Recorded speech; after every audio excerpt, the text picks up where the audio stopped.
एक बार की बात है, एक गांव में सुरेश नाम का एक युवक रहता था। वह बहुत ही गरीब था, लेकिन वह बहुत ही बुद्धिमान तथा पढ़ा लिखा था। वह एक दिन चाय वाले की दुकान पर न्यूज़पेपर पढ़ रहा था। तभी उसने देखा कि न्यूज़पेपर में एक जॉब निकली है, तो वह उसे पढ़कर बहुत खुश हो जाता है। लेकिन नौकरी पाने के लिए उसे शहर इंटरव्यू देने जाना पड़ता, जिसके लिए उसके पास पैसे नहीं थे।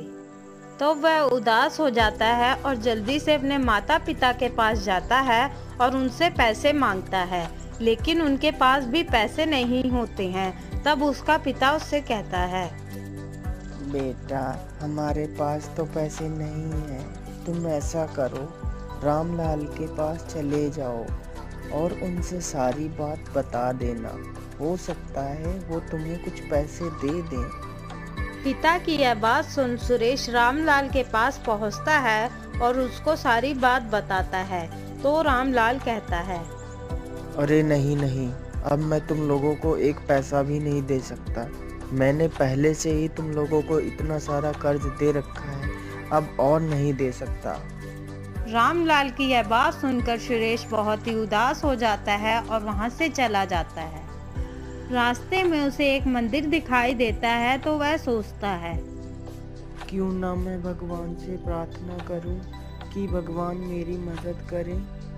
इतना सोचकर वह मंदिर की ओर चल पड़ता है। मंदिर के बाहर एक भिखारी बैठा था, जो कि बहुत ही अच्छा इंसान था।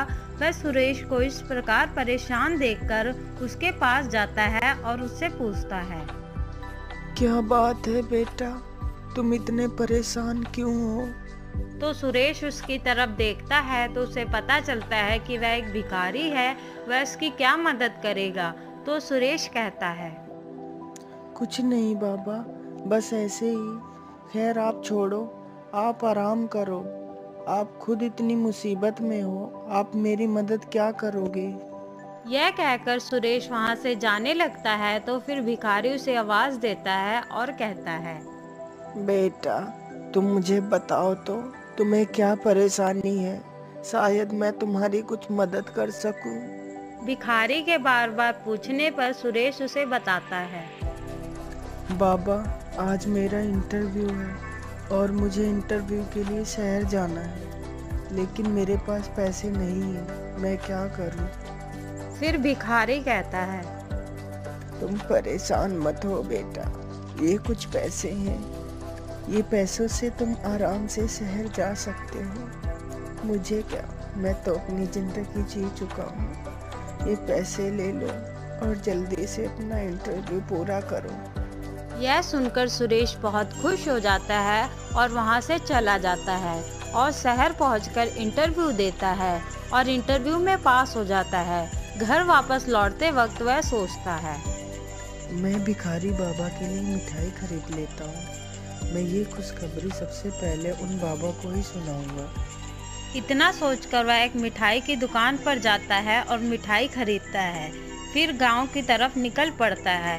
फिर वह गांव पहुंचकर उसी मंदिर के पास जाता है, तो देखता है जिस स्थान पर भिखारी बैठता था, उस स्थान पर बहुत भीड़ लगी हुई है। यह देखकर सुरेश वहां जाता है तो देखता है वह भिखारी मर चुका है और लोग आपस में बात कर रहे हैं। बेचारे के पास आज दवाई खरीदने के पैसे नहीं थे, इसीलिए बेचारा दवाई ना खरीद सका और मर गया। लोगों की यह बात सुनकर सुरेश की आंखें भर आती हैं और वह रोने लगता है।